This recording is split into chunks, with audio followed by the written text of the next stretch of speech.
Почитувани граѓани, почитувани медиуми, од народената и криминална власт безмилосно ја ограбува државата, а картелот на единствениот аболициран политичар во Европа Зоран Заев продолжува да се богати на грбот на граѓаните. Не постои ни закон, ни институции кои може да ги спречат криминалите на врвот на СДСМ на чело со Зоран Заев. За нив не важи законот. СДСМ е криминал до гуша. Државата тоне по сите основи, а посебно по прашањето на владење на правото и правната држава. Поминаа 4 месеци од скандалот во Фондот за иновации во кој беше замешана пола влада, а се уште нема никаков епилог од надлежните институции, кои треба да ги проверат сериозните наводи за криминал и корупција, кои што беа изнесени од наша страна и од страна на медиумите во јавноста. Очигледно заинтересираноста на основното јавно обвинителство и полицијата за овој случај била кога се замачка очи на граѓаните. 4 месеци по отварањето на случајот и наводното упаѓање на полицијата во Фондот за иновации се уште нема дадено никаков резултат и епилог. Овие две институции 4 месеци не може да го видат сето она што го виде јавноста за само неколку дена. Тоа е таа правда и ефективност која СДСМ и Зоран Заев ја замислуваат.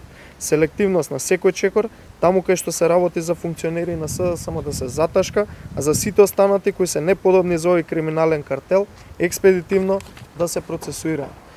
Лицемерие до бескрај.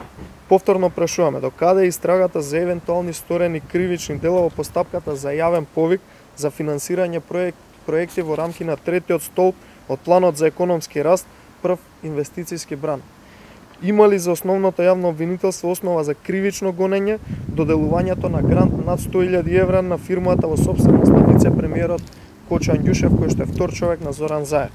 Има ли за основното јавно обвинителство нешто сомнително во доделувањето грантови на фирмите на пратеникот Хари Локвенец, на снаата на Цветанка Ласкова и останатите блиски луѓе до СДСМ?